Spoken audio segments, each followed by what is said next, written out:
Hello friends, तो अब हम देखेंगे अपने नेक्स्ट लेक्चर को। और ये लेक्चर होगा हमारा तीसरा, जो इंडियन पॉलिटी की सीरीज शुरू हुई है यूपीएससी और पीसीएस के लिए। तो ये हमारा तीसरा लेक्चर होगा। आपको जैसे कि पिछली लेक्चर में मैंने आपको बताया था संसदीय प्रणाली और जो अध्यक्षीय प्रणाली होता है, पार्लियामेंट्री सिस्टम और प्रेसिडेंशियल सिस्टम के बारे में, इसको काफ़ी मैंने अच्छे से बताया था। और उसके पहले हमने प्लेलिस्ट के बारे में और जो भी हमारे देश का स्ट्रक्चर है, mainly MP, MLA, by cameral, unicameral, Rajya Sabha, Lok Sabha, जितने भी मतलब 3 लेवल के गवर्नमेंट के स्ट्रक्चर होते हैं, वो मैंने आपको एक ये फिगर के अनुसार दिखाया था। तो वो भी वीडियो आपको देखने के लिए ज़रूरी होगा। और मैंने आपको ट्रेंड भी बताया था कि एग्जाम में किस लेवल के क्वेश्चन आते हैं और कितना वेटेज है पॉलिटी का, ये भी मैंने आपको बताया था। तो ये 2 लेक्चर में चीज़ों को हम कंप्लीट कर चुके हैं। और मोस्ट इंपॉर्टेंट जो मैंने आपको पार्लियामेंट्री सिस्टम और प्रेसिडेंशियल सिस्टम के बारे में बताया था, क्योंकि इससे क्वेश्चन आते हैं हमेशा प्रीलिम्स में। आप देखिएगा कि क्वेश्चन इससे आते हैं, तो ये जानना आप लोगों को बहुत ज़रूरी था और काफ़ी मैंने अच्छे से आपको बता दिया था। और धीरे धीरे मैं अब आगे का लेक्चर आपको बताऊंगा कि आगे हमें क्या क्या देखना है। तो अब हम मेनली इसमें देखेंगे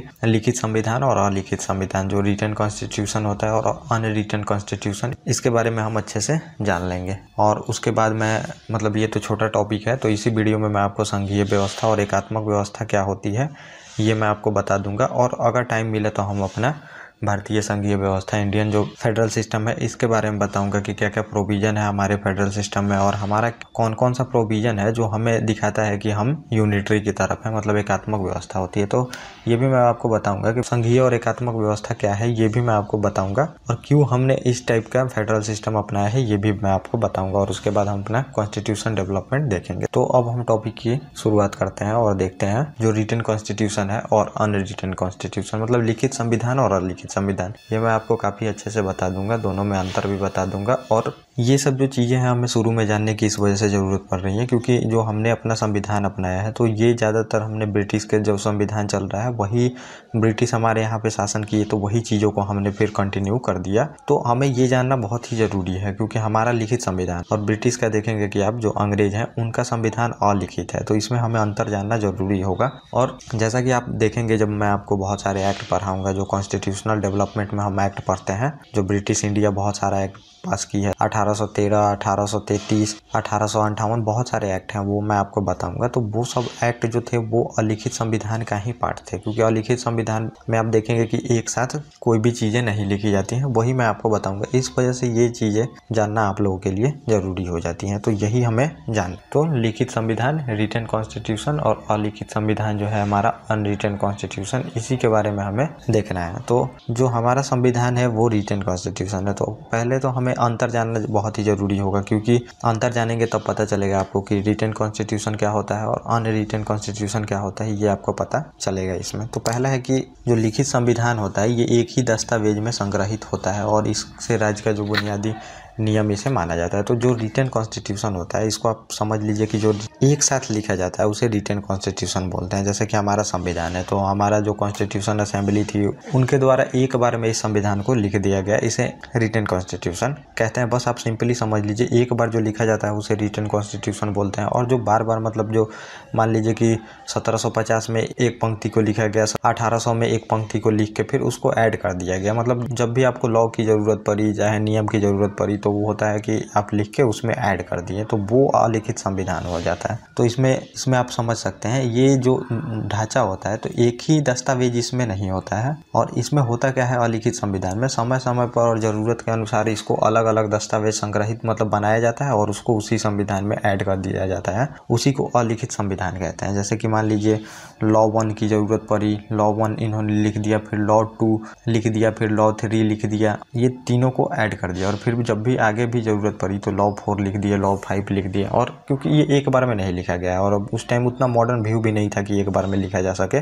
ब्रिटिश जब आप देखेंगे तो बहुत दिनों से राज कर रहे थे, तो उस टाइम ये जो आप मॉडर्न कॉन्स्टिट्यूशन वगैरह का नाम सुनते हैं, उस टाइम नहीं हुआ था। जब अमेरिका आज़ाद होता है तब जाके वो सबसे पहला अपना कॉन्स्टिट्यूशन लिखता है, तब ये मॉडर्न व्यू आता है कि एक बार में कॉन्स्टिट्यूशन को लिख देना, सेपरेशन ऑफ पावर, ये सब चीज़ें आती हैं। लेकिन ये सब चीज़ें उस टाइम नहीं थी, तो इसी वजह से ये अलिखित ही रह गया। और जितने भी लॉ उस टाइम से बनते आ गए शुरू से, उसको ही ऐड करते गया और इसको अलिखित संविधान का हमने भाग बना दिया इसको। तो जो ये अलिखित संविधान है और लिखित संविधान, तो लिखित संविधान है तो ये देखेंगे कि भारत फॉलो करता है, अमेरिका फॉलो करता है, जापान, ये लोग हैं तो ये लिखित संविधान का फॉलो करता है, मतलब कि एक साथ इनका संविधान लिखा गया है। संविधान सभा जो बनती है कॉन्स्टिट्यूएंट असेंबली, उसमें सदस्य होते हैं और वो सदस्य मिलकर एक बार में संविधान का निर्माण होता है, तो इसको लिखित संविधान बोलते हैं। और ब्रिटेन, न्यूजीलैंड, इजराइल, ये सब देखेंगे तो ये अलिखित संविधान का फॉलो करते हैं। जो भी परंपरा वगैरह चलते आती रहती है उसी को ऐड करके लॉ बना के ये लोग उसको चलाते हैं, देश का शासन प्रशासन। तो इन लोगों का है जो ये अलिखित संविधान है, तो यही हमें इसमें देखना है। तो अब हम आगे देख लेते हैं प्रोविजन, तो आपको और अच्छे से पता चलेगा। और जो लिखित संविधान होता है तो इसका जो संवैधानिक कानून एक किताब में रहता है। तो जैसे हमारा एक कॉन्स्टिट्यूशन का बुक ही है, आप देखेंगे तो वो पूरी तरह से उसमें जितने भी हमारे संवैधानिक प्रोविजन है सब उस बुक में लिखे गए हैं। तो हमारा एक बुक होता है, जो लिखित संविधान होता है तो वो एक बुक होता है। लेकिन जो अलिखित संविधान होता है सभी संवैधानिक कानूनों मटेरियल का पत्रों का एक संग्रह होता है, जिसमें कि कानून के पत्रों को जोड़ा जाता है। तो जैसे मैंने आपको बताया ही था कि जो L1 है उसको जोड़ दिए, और जो L2 है मतलब लॉ 1 है उसको जोड़ दिए, लॉ 2 को जोड़ दिए, लॉ 3 को जोड़ दिए, लॉ 4 को जोड़ दिए, जब जब जरूरत पड़ा तो लॉ बना दिए और उसी में फिर ऐड कर दिए जो हमारा पहले का लॉ था। तो ये इस तरह चलता है। लेकिन जो भी लिखित संविधान होता है उसमें एक ही बुक में हर एक चीज़ें होती हैं जो कि हमारा संविधान है। लॉ में उस सेंस में नहीं बोल रहा जो कि आप समझ रहे हैं कि जैसे लॉ अभी देखते हैं कोई लॉ बनता है पार्लियामेंट द्वारा, वो लॉ नहीं। जैसे कि आर्टिकल, इसमें समझिए कि कॉन्स्टिट्यूशन में क्या है, आर्टिकल है, वैसे ही ये आर्टिकल 1 है जोड़ दिए अलिखित संविधान में, आर्टिकल फिर 2 की हमें ज़रूरत पड़ी तो लिख दिए कुछ टाइम बाद और फिर उसको जोड़ दिए, ऐसे है। तो इसको मैं लॉ बोल रहा हूँ, ये आप समझ सकते हैं। और इसमें क्या होता है कि जो संविधान का आधार मान के ही कानून बनाया जाता है। तो संविधान तो एक हमारा मदर लॉ है, और जो लॉ बनाए जाते हैं उनको बेबी लॉ बोला जाता है। तो बेबी लॉ मदर लॉ से ही निकलते हैं। तो जो कॉन्स्टिट्यूशन है उसी के प्रोविजन के अनुसार हमें लॉ बनानी पड़ती है। तो वो चीज़ें हैं कॉन्स्टिट्यूशन के अनुसार ही हमें लॉ बनानी पड़ती है। लेकिन इसमें है अलिखित संविधान में कि परिस्थिति और ज़रूरत के अनुसार लॉ बनाया जाता है। तो जैसा ज़रूरत आ गया वैसा लॉ बन जाएगा। कॉन्स्टिट्यूशन है ही नहीं तो फिर जो मन में आता है यहाँ पे लॉ बनता है, जो ज़रूरत पड़ गई वो लॉ बना दिया जाता है। लेकिन पहले पार्लियामेंट हमारे लिखित संविधान में ये देखती है कि कॉन्स्टिट्यूशन में वो चीज़ें मैच करेंगी कि नहीं जो हम लॉ बना रहे हैं। अगर वो मैच नहीं करेगी कॉन्स्टिट्यूशन से तो समझिए उसको null and void supreme court कर देगी, मतलब वो लॉ नहीं रह जाएगा फिर बाद में।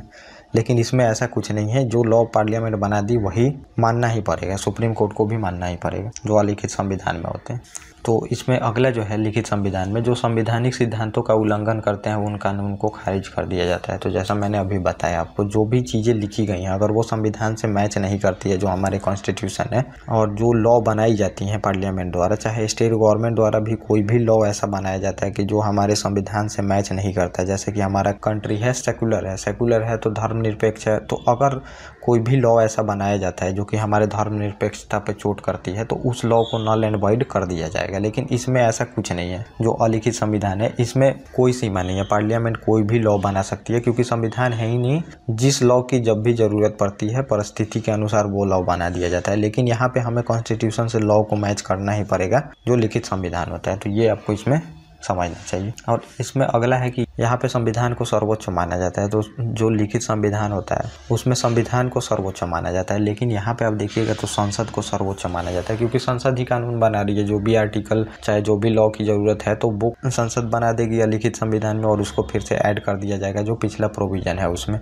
लेकिन यहाँ पे जो होता है ये संविधान सर्वोच्च है। संविधान के तहत ही पावर डिस्ट्रीब्यूट हुआ है, कौन सा संगठन कौन काम करेगा ये सब चीज़ें बताई गई हैं संविधान के तहत ही। जो एग्जीक्यूटिव है चाहे लेजिस्लेचर है सबका कार्य बटा हुआ है और किसका कितना पावर है ये सब संविधान के तहत बांट दिया गया है। उसी के अनुसार आपको काम करना है। संविधान के तहत ही जो भी काम होगा, जितने भी प्रोविजन आपको फॉलो करने पड़ेंगे, ये सब लिखित संविधान में है। लेकिन अलिखित संविधान में संसद जो होती है वो सर्वोच्च होती है। संसद के आगे मतलब कोई भी पावरफुल उसमें नहीं है। लेकिन हमारे यहाँ पे सबसे पावरफुल है संविधान, और संविधान की रक्षा करने का फिर किसका कार्य है तो ये है सुप्रीम कोर्ट का। और ये क्वेश्चन आ भी चुका है कि who is the custodian of Indian constitution. तो ये आया भी है क्वेश्चन और इसको आप समझ सकते हैं वो सुप्रीम कोर्ट आंसर में था। और जितने भी चीज़ें मैं बता रहा हूँ ये सभी चीज़ें क्वेश्चन में आ चुके हैं तो वो आपको पता होनी चाहिए। और जो भी मतलब प्रीवियस ईयर पेपर बनाता होगा उसको पता ही है कि कितनी सारी चीज़ें आती हैं, कौन सा क्वेश्चन आता है और क्वेश्चन का ट्रेंड क्या है और किस तरीके से यूपीएससी क्वेश्चन पूछता है। तो मेरा जो पढ़ाने का तरीका है और जो नोट्स वगैरह मिलेंगे आपको, वो बिल्कुल आपको क्वेश्चन में मिलेंगे चीज़ें। अगर आप लेक्चर सही से देख के अगर कॉपी पेन लेके बैठते हैं और थोड़ा सा चीज़ों को नोट कर लेते हैं तो आपका एक भी क्वेश्चन नहीं छूटेगा। इससे मैं आपको बता देता हूँ। और अगला है कि जो भी लिखित संविधान होता है तो उसमें जो न्याय तंत्र होता है वो ज़्यादा मजबूत होता है जो कि अलिखित संविधान होता है। तो इसमें न्याय तंत्र थोड़ा कम, न्यायपालिका जो होती है वो थोड़ा कम स्वतंत्र होती है, क्योंकि मैंने पहले ही आपको बता दिया कि सबसे सुप्रीम जो पावर है इसमें संसद है। लेकिन यहाँ पे सबसे पावरफुल बॉडी लिखित संविधान में कॉन्स्टिट्यूशन तो है ही, लेकिन कॉन्स्टिट्यूशन का कस्टोडियन कौन है, वो है सुप्रीम कोर्ट। मतलब कोर्ट है समझिए, सुप्रीम कोर्ट और हाई कोर्ट वो तो ब्रांच ही है सुप्रीम कोर्ट का हाई कोर्ट। तो हमने एकीकृत न्यायिक व्यवस्था अपनाई है, वो भी मैं आपको बताऊंगा न्यायपालिका के विषय में। तो ये यहाँ पे जो होती है ये संसद सबसे सुप्रीम होती है, सबसे पावरफुल होती है संसद। और संसद के आगे मतलब जो न्यायपालिका है वो भी उसकी पावर कम होती है। लेकिन हमारे यहाँ पे ऐसा चीज़ नहीं है, सबसे पावरफुल तो कॉन्स्टिट्यूशन है और फिर कॉन्स्टिट्यूशन को लागू करने का फिर काम कोर्ट का है। तो कोर्ट सबसे पावरफुल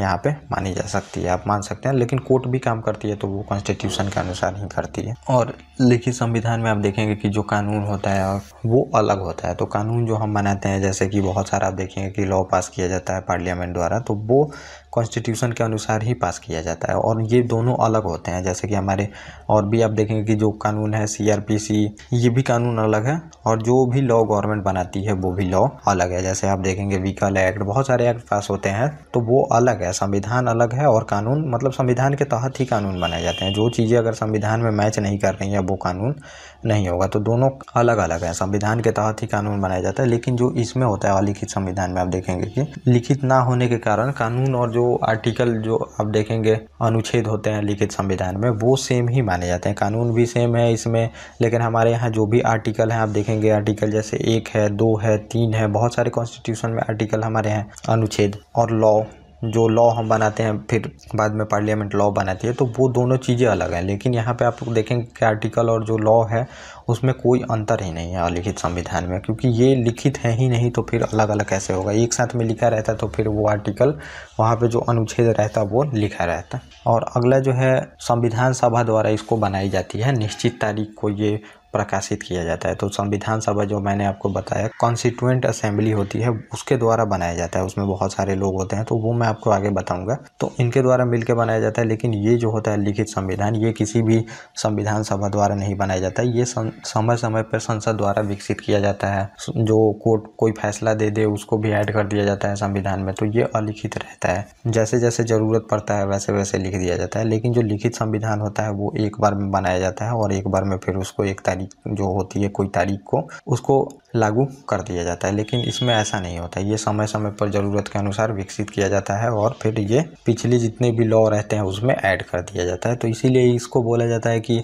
ये इवॉल्व कॉन्स्टिट्यूशन है, मतलब धीरे धीरे इवॉल्व होते आया है। धीरे धीरे जैसे बच्चा बड़ा होता है धीरे धीरे वैसे होता है। लेकिन अब जो ये लिखित संविधान होता है तो समझिए सीधे ही बच्चा को बड़ा करके इनेक्ट कर लिया जाता है। तो समझिए इसको गोद लिया जाता है, एक ही बार में गोद ले लिया जाता है। इनेक्ट मतलब एक बार में बना के। लेकिन जो अलिखित संविधान है ये धीरे धीरे विकसित होता है, शुरू से अंत तक विकसित होते चला जाता है और जितने भी प्रोविज़न होते हैं उसको ऐड किया जाता है इसमें। और अभी भी जितने भी ज़रूरत पड़ेंगे लॉ को उसको बना के फिर या फिर लॉ को बना के फिर उसमें ऐड कर दिया जाएगा पिछले जितने भी लॉ है उसमें।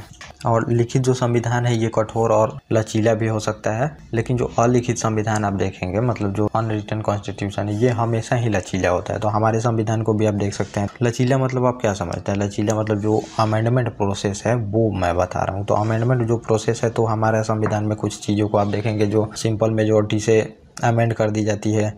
जैसे कि स्टेट का नाम, बाउंड्री, ये सब चेंज करना होता है तो सिंपल मेजोरिटी से हम चेंज कर सकते हैं। लेकिन कुछ चीज़ें हैं जो कि विशेष बहुमत चाहिए और कुछ चीज़ें चाहिए विशेष बहुमत प्लस आधे राज्य का भी सहमति चाहिए। तो हमारा दोनों मतलब चीज़ों को मिला के हमने बनाया है। कुछ पार्ट में संशोधन के लिए कठोर प्रोविज़न है, कुछ में आप देखेंगे सिंपल है। लेकिन जो अलिखित संविधान होता है तो उसमें अमेंडमेंट का कुछ चीज़ें हैं ही नहीं, उसमें बिल्कुल लचीला ही होता है। जो पार्लियामेंट लिख के दे दे वही चीज़ें होती हैं। तो हमने अपना मतलब जो अमेंडमेंट प्रोसेस जो अपनाया है वो लचीला है। अमेरिका का आप देखेंगे तो कॉन्स्टिट्यूशन जो अमेंडमेंट प्रोसेस है वो बहुत ही टफ है, ब्रिटेन का बहुत ही ईजी है। तो दोनों को मिला के हमने अपनाया है। तो हमने काफ़ी मतलब जो चीज़ें हमें ज़रूरत है उसको अडॉप्ट किया है अपने अनुसार, तो वो भी मैं आपको आगे बताऊंगा। और लिखित जो संविधान होता है ये संघीय या एकात्मक दोनों हो सकता है। एकात्मक और संघीय यही अगला टॉपिक है, तो ये मैं आपको बताऊंगा। संघीय व्यवस्था मतलब समझिए कि 2 लेवल की गवर्नमेंट होती है और दोनों अपने आप में पावरफुल होती है, कोई किसी के क्षेत्र में हस्तक्षेप नहीं कर सकता है,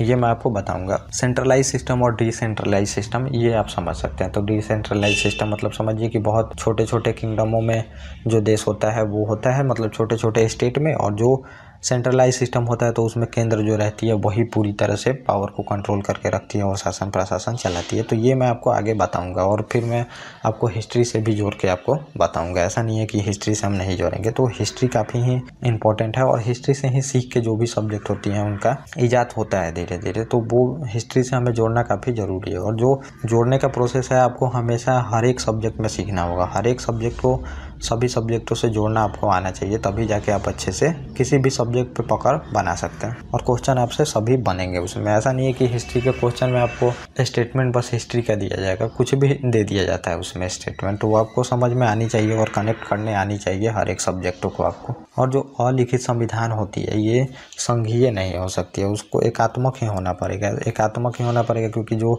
कॉन्स्टिट्यूशन लिखा होगा तब जाके आप एक बार में लिखिएगा तो उसमें पावर का डिवीज़न होगा, क्योंकि जो फेडरल सिस्टम होता है तो उसमें पावर का डिवीज़न होता है। स्टेट और सेंटर दोनों के बीच में पावर डिवीज़न होनी चाहिए। कौन किस क्षेत्र में पावरफुल है, कौन किस क्षेत्र में काम कर सकता है, सबका पावर बटा होता है। तो ये कैसे बटा रह सकेगा, जब एक बार में संविधान लिखा जाएगा और एक जगह डॉक्यूमेंट होगा एक बुक में, तब जाके आप लिख सकते हैं, तो तब आप शासन चला सकते हैं। इसी वजह से ये है कि लिखित संविधान में ही संघीय व्यवस्था हो सकती है, लेकिन लिखित संविधान में फेडरल सिस्टम होना मुश्किल है, समझिए। और एक अंतर ये भी है कि ये जो होता है, जो लिखित संविधान होता है, ये कम समय में बन जाता है। और लिखित संविधान आप देखेंगे बहुत टाइम, अब जब से वो लोग संसद का काम करना शुरू की होगी तब से वो लोगों को जो जो ज़रूरत पड़ती होगी लॉ को, तो लिखते आते होंगे, लिखते लिखते अब समझिए कि अभी तक वो लिखते आ रहे हैं और उसको ऐड कर रहे हैं। लेकिन जो लिखित संविधान होता है उसको एक बार में संविधान सभा बनती है और कुछ दिन में फिर उसको लिख के फोर्स में ला दिया जाता है, मतलब कि कार्य में ला दिया जाता है। जैसे कि हमारा संविधान बनाने में 2 साल 11 महीना 18 दिन लगे हैं, तो फिर उसको इतना टाइम लगा है। लेकिन आप देखेंगे कि अमेरिकन जो संविधान है अलिखित संविधान है, और वो करीब 1200 ईस्वी पहले से ही वो चलते आ रहा है और लिख के फिर उसमें ऐड किया जा रहा है, तो ये चीज़ें इसमें होती हैं। तो ये आपने लिखित संविधान और अलिखित संविधान देख लिया। तो अब हमारा जो टॉपिक है ये फेडरल सिस्टम और यूनिटरी सिस्टम, ये देखना है और हमारे फेडरल सिस्टम के बारे में भी देखना है हमें। तो अब हम चलते हैं अपने अगले टॉपिक पे।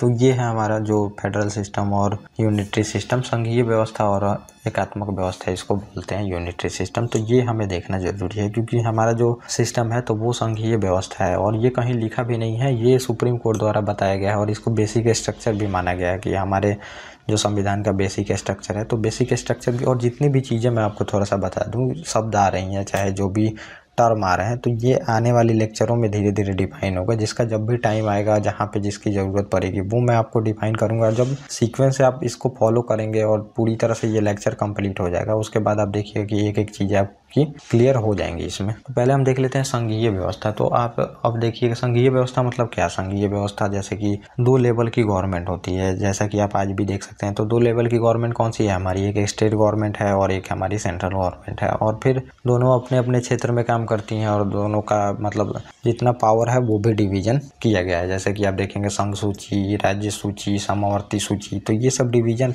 ऑफ पावर ही है, तो ये भी आपको पता होनी चाहिए। तो अब हम देख लेते हैं संघीय व्यवस्था और एकात्मक व्यवस्था, यही हमें जानना पड़ेगा। तो हिस्ट्री में आप देखेंगे कि जैसे बहुत सारे छोटे छोटे स्टेट होते थे और फिर जो राजा होते थे उसको जीत एक साम्राज्य बनाते थे। जैसे कि आप मौर्य साम्राज्य देखेंगे तो वो छोटे छोटे जो भी मगध साम्राज्य था तो पहले छोटे छोटे महाजनपद में बटा था और सभी महाजनपद को एक करके फिर देखते हैं वहाँ पे मौर्य साम्राज्य इतने बड़े साम्राज्य का निर्माण होता है। और फिर आप देखेंगे धीरे धीरे मौर्य साम्राज्य डिक्लाइन हो जाता है, तो उसमें आप देखेंगे हिंद, यूनानी, शक, पहलव, कुषाण, उसके बाद देखेंगे ये तो विदेशी रहते हैं और फिर उसमें सातवाहन, शुंग, ये सब लोग आते हैं उसी में। आप देखेंगे कि आफ्टर मौर्य, जब मौर्य का डिक्लाइन हो जाता है तो छोटे छोटे प्रोविंस में बट जाते हैं। तो फिर उसके बाद भी आप देखेंगे गुप्ता आते हैं तो फिर उसको सेंट्रलाइज करता है, और गुप्ता जब आप समुद्रगुप्त को देखेंगे तो वो पूरी तरह से फिर एक्सटेंड करता है और पूरी तरह से जितने भी स्टेट होते हैं उनको एक साथ कर लेता है। और फिर उसके बाद भी आप देखेंगे कि आफ्टर जब डिक्लाइन ऑफ गुप्ता आता है तो फिर उसमें छोटे छोटे प्रोविंस में ये सब चीज़ें छोटे छोटे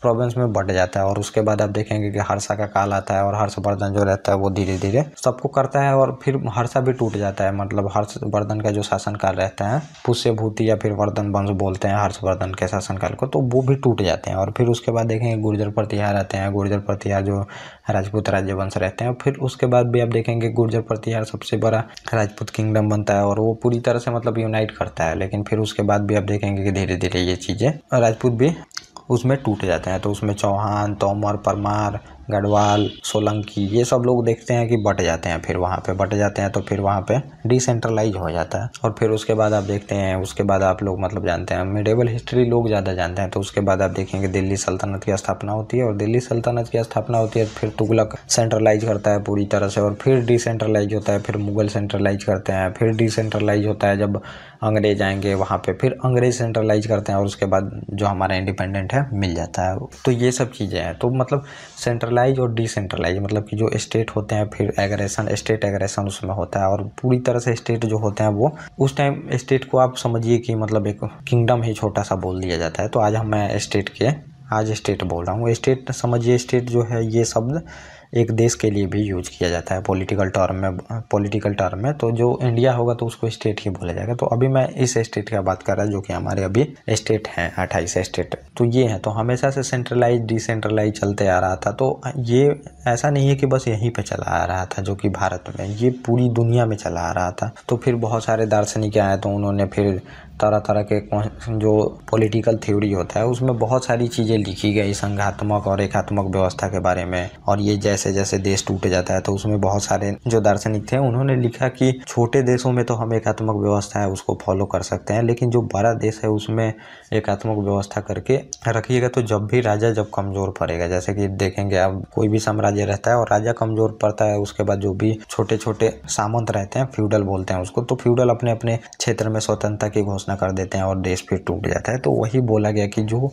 बड़ा देश है तो उसमें फिर मतलब कि ये संघीय व्यवस्था हमें लागू करनी चाहिए। और बिल्कुल जब पावर आप डिवीजन करेंगे, जो भी राज्य है उसको पावर देंगे तो टूटने का जो खतरा है देश का वो कम रहता है। तो इसमें पावर दिया जाता है और फिर पावर दिया जाता है मतलब कि ये स्टेट को पावर दे दिया जाता है और संघ अपना पावर अलग रखती है। दोनों मिलकर फिर एक यूनाइट जो कंट्री होती है उसका डेवलपमेंट होता है संघीय व्यवस्था में। तो समझिए 2 लेवल की इसमें गवर्नमेंट होती है और एकात्मक व्यवस्था रहती है मतलब एक ही जगह से आप इसको मान सकते हैं जो सेंट्रलाइज सिस्टम है, पूरी तरह से किंग के अंडर में है पूरा देश। और ये आप समझिए कि ये छोटे देश में ही फॉलो किया जा सकता है, लेकिन जो बड़ा कंट्री है उसमें ये एकात्मक व्यवस्था फॉलो नहीं किया जा सकता। और हमने क्यों अपनाया इसको जब ये मैं आपको बताऊंगा तो वहाँ पे आपको ये काफ़ी क्लियर होगा कि क्यों नहीं फॉलो किया जा सकता है छोटे कंट्रियों संघीय व्यवस्था और एकात्मक व्यवस्था को ही क्यों फॉलो किया जा सकता है। तो पहले हम देख लेते हैं अंतर क्या है आखिर में जो संघीय व्यवस्था होती है और जो यूनिटरी सिस्टम होती है, तो दोनों में अंतर क्या है ये पहले हम जान लेते हैं। तो ये थोड़ा सा अपने हिस्ट्री से जान लिया। और बहुत दिन हमें मतलब जो ये संघीय व्यवस्था है इसके प्रोविजन का हमने मांग किया था बहुत दिनों से। और एक ये भी बात है समझिए कि जो हमारा फेडरल सिस्टम है ये कनाडा बेस्ड फेडरल सिस्टम है और जो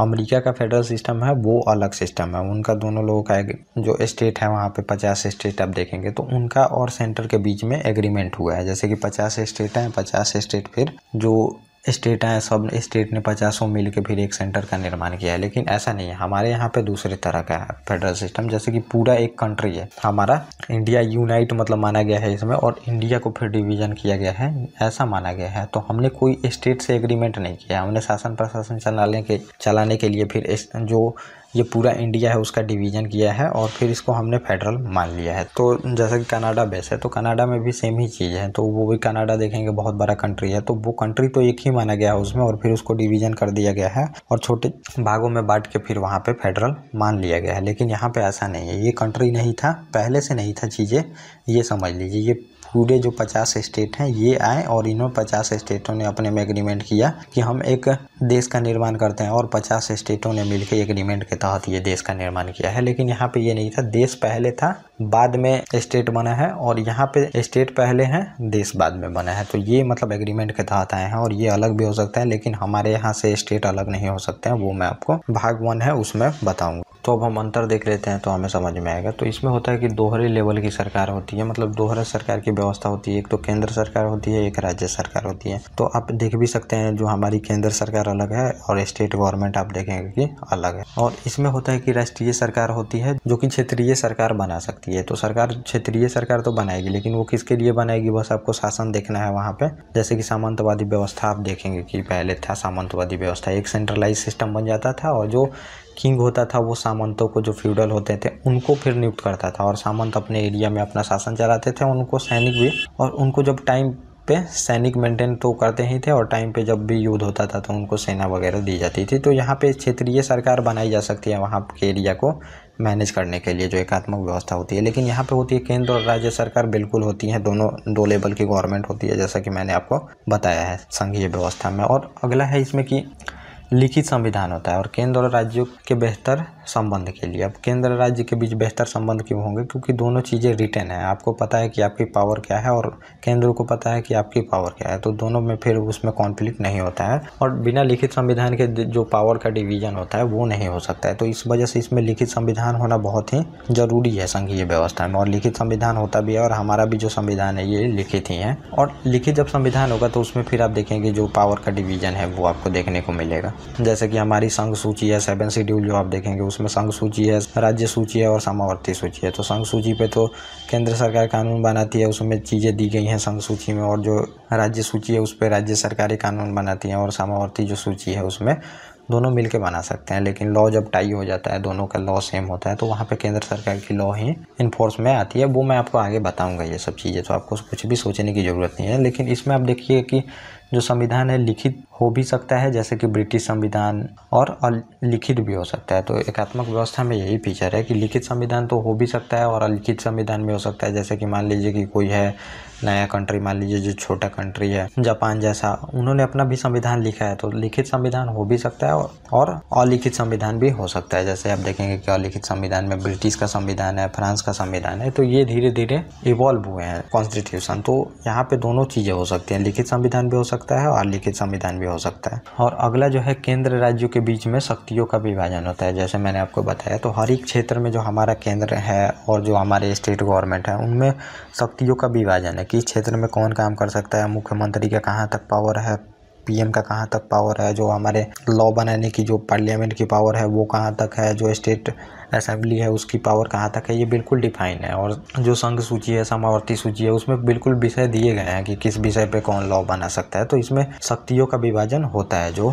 संघीय व्यवस्था होती है। और इसमें समस्त जो शक्तियाँ होती है ये राष्ट्रीय सरकार के पास होती है। जो सेंट्रल गवर्नमेंट है वही कानून बना सकती है। जैसा कि पहले राजा का शासन था, राजा जो बना दिया, सामंत उसमें नहीं बोल सकते हैं कि आपको यही कानून बनाना है। वही चीज़ें इसमें भी है। और यहाँ पे होता है संघीय व्यवस्था में संविधान सर्वोच्च होता है, संविधान के तहत ही हर एक चीज़ें हैं, तो इसमें संविधान सर्वोच्च होता है। लेकिन एकात्मक व्यवस्था में आप देखेंगे संविधान सर्वोच्च हो भी सकता है, जैसे कि जापान है, और नहीं भी हो सकता है जैसे कि ब्रिटेन है। तो ब्रिटेन में संविधान सर्वोच्च नहीं है, लेकिन जापान में आप देखेंगे संविधान सर्वोच्च है। तो ये आप चीज़ें समझ सकते हैं कि इसमें संविधान सर्वोच्च हो भी सकता है और नहीं भी हो सकता है। लेकिन आप देखेंगे ब्रिटेन में पार्लियामेंट ज़्यादा पावरफुल। और इसमें जो होती है न्यायपालिका जो होती है संघीय व्यवस्था में, ये स्वतंत्र होती है और सबसे पावरफुल बॉडी भी होती है न्यायपालिका, क्योंकि दोनों को बात किसको मनवाना है, न्यायपालिका को ही। अब दोनों से पावरफुल नहीं होइएगा तो फिर केंद्र बात नहीं मानेगी, या फिर राज्य से मजबूत नहीं रहेगा तो राज्य बात नहीं मानेगी। इस वजह से जो सबसे पावरफुल बॉडी होती है इसमें न्यायपालिका होती है। तो न्यायपालिका के जो भी निर्णय होते हैं तो ना केंद्र मना कर सकती है, ना फिर आप देखेंगे कि स्टेट गवर्नमेंट मना कर सकती है। लेकिन यहाँ पे आप देखिए कि न्यायपालिका स्वतंत्र हो भी सकती है, नहीं भी हो सकती है। जैसे कि आप देखेंगे कि ब्रिटेन में न्यायपालिका स्वतंत्र नहीं है। जो पार्लियामेंट लॉ बना दिया वहाँ पे क्वेश्चन करना बहुत ही मुश्किल है, वहाँ पे जो कोर्ट है वहाँ का। लेकिन यहाँ पे आप देखिएगा कि हमारे यहाँ पे पार्लियामेंट कोई भी लॉ बना दे, अगर कॉन्स्टिट्यूशन से मैच नहीं करती तो उसको फिर नल एंड वाइड कर दिया जाएगा, वो लॉ फिर काम का रहेगा ही नहीं। ऐसा आप कितनी बार देख भी चुके हैं। और जो संघीय व्यवस्था होती है तो इसमें द्विसदनीय विधायिका होती है। द्विसदनीय विधायिका आप कैसे देखेंगे, जो हमारा राज्यसभा है, लोकसभा है, तो ये द्विसदनीय विधायिका इसी वजह से है। राज्यसभा जो है हमारी वो राज्यों का प्रतिनिधित्व करती है सेंटर में, ताकि कोई भी लॉ अगर बनेगा, सेंट्रल गवर्नमेंट कोई भी लॉ बनाती है तो वो तो पूरे देश के लिए बनाएगी। तो ऐसा कोई लॉ ना बना दे कि मतलब कि राज्यों का पावर वहाँ पे कम हो सके, चाहे राज्य का अधिकार में हनन ये लोग कर सके। इस वजह से द्विसदनीय विधायिका होती है। और जो स्टेट गवर्नमेंट होती है, स्टेट गवर्नमेंट का प्रतिनिधि प्रतिनिधित्व करती है जो राज्यसभा में जाके सदस्य MP जो होते हैं वो प्रतिनिधित्व करते हैं। और कोई भी ऐसा लॉ पास होता है तो वहाँ पे फिर वो लोग रोक देते हैं। आपको पता होगा कि जो भी लॉ पास होती है, चाहे कॉन्स्टिट्यूशन अमेंडमेंट होती है, तो दोनों का पावर सेम ही है, राज्यसभा लोकसभा। वित्तीय अधिकार छोड़ के वो मैं आपको बताऊंगा, जो कि फाइनेंशियल पावर, उसमें ज़्यादा लोकसभा की पावर है, क्योंकि पैसे से स्टेट को क्या मतलब, स्टेट का जो फंड है वो अलग है, वो मैं आपको वहाँ पे बताऊंगा। तो यहाँ पे द्विसदनीय विधायिका होनी चाहिए संघीय व्यवस्था में, और विधायिका द्विसदनीय हो भी सकती है और नहीं भी हो सकती है। जैसा कि नहीं आप देखेंगे कि चीन में नहीं है, तो ब्रिटेन में आप देखेंगे द्विसदनीय है, लेकिन चीन में आप देखेंगे द्विसदनीय नहीं है वहाँ पे। तो वो तो चीन का अलग ही मॉडल है, वो मैं आपको वर्ल्ड हिस्ट्री में बताऊंगा। तो वर्ल्ड हिस्ट्री का चल रहा है, जो भी प्लेलिस्ट है आप लोग उसको देखें, सीक्वेंस है, आप लोग को बहुत ही अच्छे से समझ में आएगा। और काफ़ी मैं कॉन्सेप्चुअल क्लियरिटी देने का कोशिश करता हूँ, जो आपको मिलेगा। और यहाँ पे होता है जो संविधान कठोर होता है, जल्दी से आप संविधान के प्रोविजन को चेंज नहीं कर सकते हैं। और यहाँ पे होता है कि संविधान कठोर हो भी सकता है, जैसे कि फ्रांस का है, और नहीं भी हो सकता है, जैसे कि ब्रिटेन का है। तो कठोर संविधान, हमारा भी संविधान बहुत ही कठोर है। आप जो संविधान का मोस्ट इंपॉर्टेंट प्रोविजन है वो तो चेंज कर ही नहीं सकते, जो कि बेसिक स्ट्रक्चर है। बेसिक स्ट्रक्चर तो पार्लियामेंट भी वहाँ पे चेंज नहीं कर सकती है। और भी बहुत सारे जो चीज़ें हैं जो हमारे फेडरल स्ट्रक्चर को प्रभावित कर सकते हैं, वो चीज़ें भी पार्लियामेंट बिना राज्य के अनुमति के नहीं चेंज कर सकती। एक तो पहले आपको राज्यसभा से अनुमति लेनी होगी, और फिर आपको आधे राज्य से भी वहाँ पे अनुमति चाहिए चेंज करने के लिए। जैसे प्रेसिडेंट के इलेक्शन में चेंज करना हो, राज्यसभा के सीटों में बढ़ाना घटाना हो, उसमें भी आपको अनुमति लेनी पड़ेगी। जो इलेक्शन प्रोसेस है हमारा, उसको भी अगर चेंज करना हो तो उसमें भी आपको लेनी पड़ेगी। तो बहुत सारी चीज़ें हैं, वो मैं आपको बताऊंगा कि कहाँ कहाँ पे आपको आधे राज्य से अनुमति लेनी पड़ती है जब कॉन्स्टिट्यूशनल अमेंडमेंट करते हैं। तो ये क्वेश्चन आता भी है। तो ये हमारा संघीय व्यवस्था आपने समझ लिया, ये ओवरऑल जो पूरे वर्ल्ड में फॉलो किया जाता है ये। और फिर अब हम उसको कनेक्ट करेंगे अपने देश से। तो पहले आप कॉन्सेप्ट जान लिए, फिर अपने देश में आप देख लिए कि क्या है, क्यों है, क्या क्या प्रोविजन है, ऐसे फिर कॉन्सेप्ट हमें बनाते चलना है धीरे धीरे। तो अब हम देखेंगे अपने देश का कि हमारे देश में कैसी संघीय व्यवस्था है, कौन कौन सा प्रोविजन है जो हमारे संघीय व्यवस्था में मैच करती है। और थोड़ा सा आपको ये भी समझना पड़ेगा कि जो ट्रू फेडरल सिस्टम माना जाता है वो अमेरिका का माना जाता है, लेकिन हमने उसको बहुत मॉडिफाई करके अपने यहाँ पे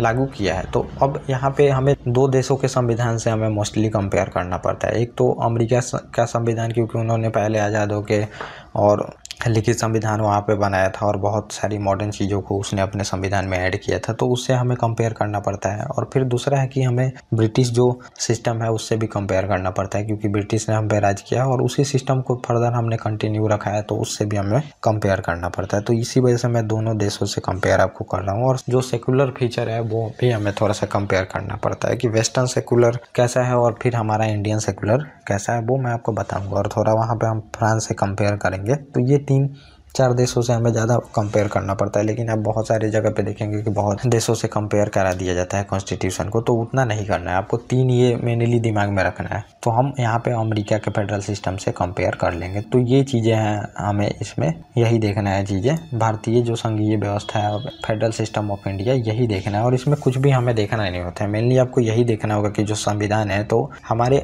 संविधान में क्या क्या चीज़ें ऐसी दी गई हैं जो कि हमें फेडरल की तरफ दिखाती हैं, और क्या क्या चीज़ें ऐसी दी गई हैं जो कि हमें यूनिटरी की तरफ दिखाती हैं, एकात्मक व्यवस्था की तरफ। यही 2 चीज़ें हमें देखनी है इसमें। और थोड़ा सा हमें ये देख लेना है कि आखिर में भारत अलग तरह की संघीय व्यवस्था के लिए क्यों गया, ये हमें इसमें देखना होता है। तो अब हम शुरू करते हैं अपने, और ये ज़्यादा बड़ा टॉपिक नहीं होगा, तो इसको हम जल्दी जल्दी कंप्लीट कर लेंगे इसमें। और फिर आगे बहुत सारी टॉपिक आएंगी, तो वो भी हमें जल्दी जल्दी कंप्लीट करना है। तो बहुत ब्रॉड मैं आपको लेके चल रहा हूँ।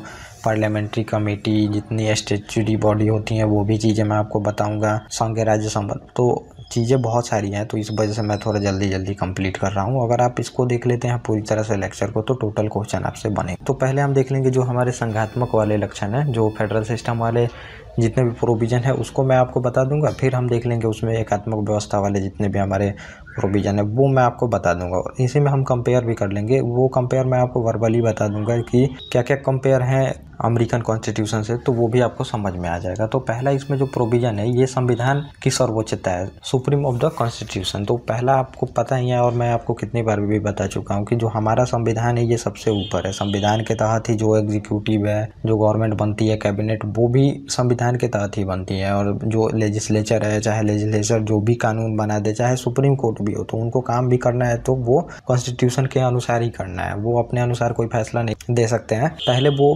कॉन्स्टिट्यूशन को देखते हैं, कॉन्स्टिट्यूशन में प्रीएम्बल को भी देखा जाता है, उसमें कॉन्स्टिट्यूशन को देखा जाता है, बहुत सारी चीज़ों को मैच करा के फिर जो फैसला होती है वो सुप्रीम कोर्ट देती है। और संघीय व्यवस्था में जैसा कि मैंने बताया कि संविधान सर्वोच्च होनी चाहिए, और संविधान सर्वोच्च होगी तो उसमें फिर डिवीजन ऑफ पावर भी होता है, तो ये चीज़ें उसमें होती हैं। तो इस वजह से हमारे ये जो प्रोविज़न है ये मैच करता है, तो इस वजह से हम बोलते हैं कि हमारा जो संविधान है ये संघीय व्यवस्था को मानता है। तो इसमें ये आप समझ सकते हैं। और दूसरा इसमें है कि लिखित संविधान है, जो हमारा कॉन्स्टिट्यूशन है तो ये रिटन कॉन्स्टिट्यूशन है, और ये भी मैंने आपको बताया था कि रिटन कॉन्स्टिट्यूशन होनी चाहिए। अब ये नहीं है कि अनरिटन कॉन्स्टिट्यूशन नहीं हो सकता। तो जैसा मैंने आपको बताया था कि जैसा कि फ्रांस का है तो वो लिखित संविधान है, लेकिन वहाँ पे भी ऐसा माना जाता है कि फेडरल सिस्टम वो लोग फॉलो करते हैं, तो ये फिर यहाँ पे हो सकता है।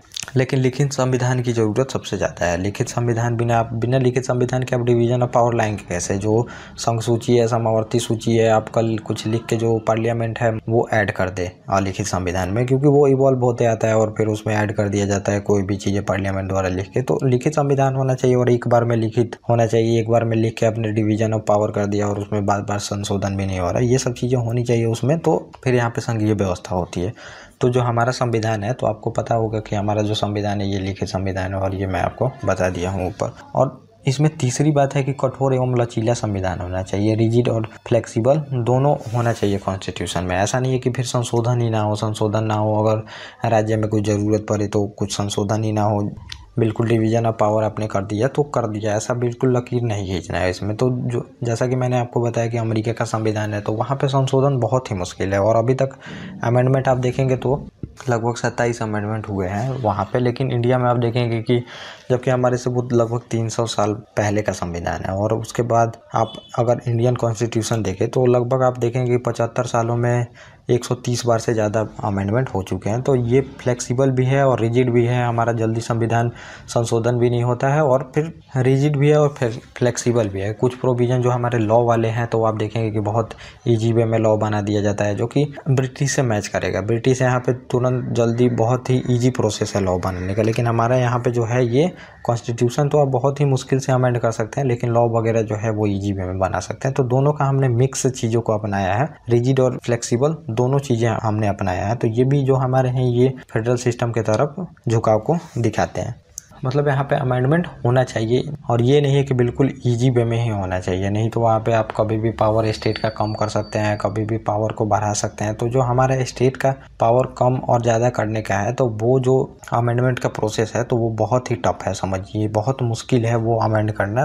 उसमें आपको एक तो एब्सोल्यूट मेजॉरिटी चाहिए, उसके बाद आपको फिर से जितने भी आधे हमारे स्टेट हैं उनसे भी आपको अनुमति लेने की ज़रूरत है, जो कि वो अपने विधानसभा से पास करते हैं। तो वो इतना जल्दी पास हो नहीं पाता है, ये आपको समझना पड़ेगा। तो ये कठोर है, और बहुत जो सिंपल मेजॉरिटी वाले हैं वो बहुत ईजी वे में हो जाता है। वो मैं आपको जब कॉन्स्टिट्यूशनल अमेंडमेंट के बारे में आपको बताऊंगा तो वहाँ पे आएंगी ये सब चीज़ें। और शक्तियों का विभाजन होता है, डिवीजन ऑफ पावर होता है, जो संघीय व्यवस्था होती है उसमें डिवीजन ऑफ पावर होता है। तो डिवीजन ऑफ पावर जैसा कि संघ सूची है, राज्य सूची है, तो ये भी हमारे चीज़ें हैं। तो संघ सूची और राज्य सूची दोनों का डिवीजन है बिल्कुल। जितने भी एरिया हैं जहाँ पे लॉ जो बना सकता है और कौन से एरिया में कौन अपने पावर का परफॉर्म कर सकता है, ये चीज़ें बिल्कुल डिवीजन की गई हैं। तो यहाँ पे शक्तियों का विभाजन भी है हमारे यहाँ पे, तो ये भी चीज़ें हमारे यहाँ पे मैच करती है हमारी संघीय व्यवस्था के तरफ ले जाने के तरफ। और दूसरा है कि न्यायपालिका की सर्वोच्चता होती है, सुप्रीमेसी ऑफ जुडिशरी होता है, मतलब जो जुडिशरी होती है ये सबसे पावरफुल है। तो ये आपको पता ही है कि जो जुडिशरी है हमारी कितनी पावरफुल है, वो बहुत पावरफुल है जुडिशरी। लेकिन आप समझिए जुडिशरी जो पावरफुल है और जो इंडिपेंडेंट है वो समझिए बस आपको हाई कोर्ट तक ही देखने को मिलेगा, लेकिन आप जितने भी देखेंगे डिस्ट्रिक्ट कोर्ट के नीचे तो वो बहुत ही वहाँ पे धांधली देखने को आपको मिलता है। वहाँ पे वो मैं आपको जुडिशरी के प्रॉब्लम में आपको बताऊंगा वहाँ पे कि क्या क्या दिक्कतें हैं। यहाँ पे तो न्यायपालिका सर्वोच्च है, और न्यायपालिका जो भी आप कानून बनाइए तो पहले तो वो नहीं बोल सकती जो लेजिस्लेचर कानून बनाती है, लेकिन कानून बनाने के बाद आप देखिएगा कि वो न्यायपालिका में अगर चैलेंज हो गई तो फिर वहाँ पे न्यायपालिका चेक करती है कि ये संविधान के तहत बना है कि नहीं, और कहीं ये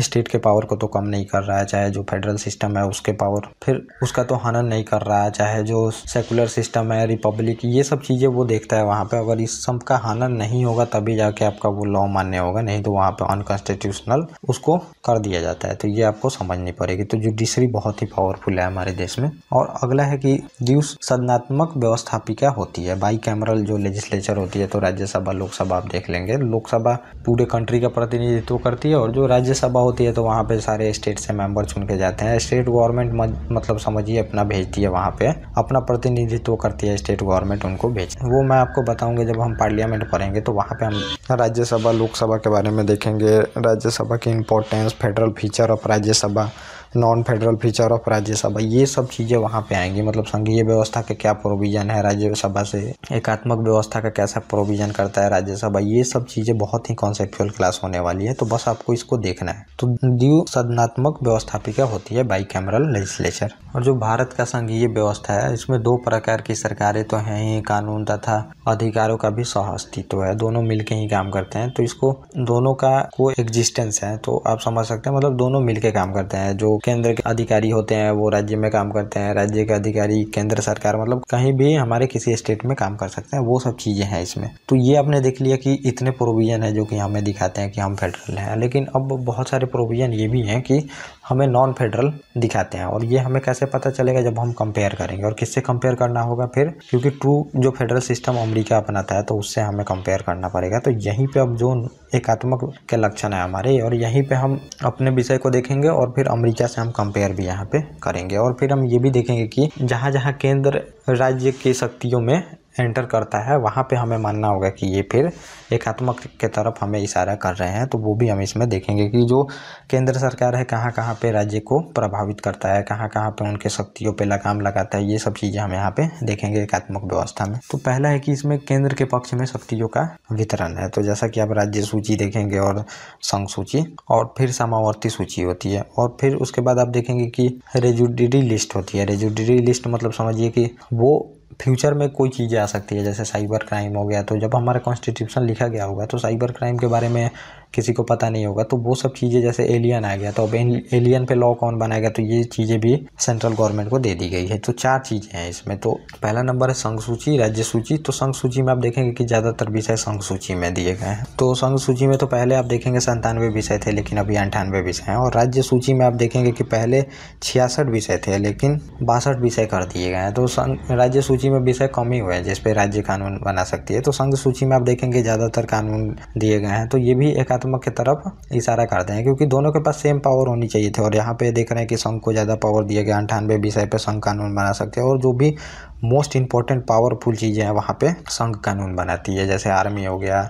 बैंकिंग व्यवस्था हो गई, स्टॉक एक्सचेंज, ये सब चीज़ें जितने भी हैं इंपॉर्टेंट चीज़ें वहाँ पे बना सकती हैं। और कानून वगैरह इनको दिया गया है स्टेट गवर्नमेंट को। तो यहाँ पे एक तो आपको पावरफुल चीज़ें भी वहाँ पे दी गई है, उसे दूसरी चीज़ है कि यहाँ पे आपको कम विषय भी दिए गए हैं स्टेट गवर्नमेंट को। तो ये है। और समावर्ती सूची है, तो इसमें पहले तो 47 विषय थे, लेकिन अब इसमें 52 विषय दिए गए हैं। और समावर्ती सूची में ये भी आप समझ लीजिए, जो समावर्ती सूची है तो अगर दोनों लोग कानून बना सकते हैं समावर्ती सूची पे, लेकिन अगर स्टेट गवर्नमेंट का कानून सेंट्रल गवर्नमेंट के कानून से मैच करता है, बना दिया, तो वहाँ पे सेंट्रल गवर्नमेंट का ही कानून लागू होता है। तो यहाँ पे भी आप देख रहे हैं कि केंद्र के पक्ष में शक्तियाँ जो है ये काफ़ी ज़्यादा हैं। तो ये एकात्मक की तरफ हमें दिखाती है। और संघ और राज्यों के लिए एक ही संविधान है। इसमें आप ये भी देख सकते हैं कि एक ही संविधान है दोनों के लिए। तो इस वजह से भी हमारा जो संविधान है ये बहुत बड़ा संविधान हो जाता है। तो अमेरिका का आप देखेंगे तो वहाँ पे जो 50 स्टेट हैं तो सबका अलग अलग संविधान है, लेकिन हमारे यहाँ पे ऐसा कोई प्रोविज़न नहीं है, दोनों के लिए सेम ही संविधान है यहाँ पे। और इसी वजह से हमारे जो संविधान का साइज़ है ये वर्ल्ड में सबसे बड़ा संविधान है हमारा। तो ये संविधान का साइज़ इस वजह से इंक्रीज हो जाता है, क्योंकि दोनों का प्रोविज़न हमने एक ही संविधान में लिखा है, स्टेट का भी और जो हमारी सेंट्रल गवर्नमेंट है उसका भी। और एकहरी नागरिकता है यहाँ पे, सिंगल सिटीजन है, ये भी आपको एकात्मक का ही लक्षण है, जो एकात्मक का फीचर है। तो अमेरिका में आप देखेंगे तो वहाँ पे डुअल सिटीजनशिप मिलती है। एक तो आप जो राज्य हैं वहाँ के भी सिटीजन हैं, और अमेरिका जो यूएसए है वहाँ के भी सिटीजन है।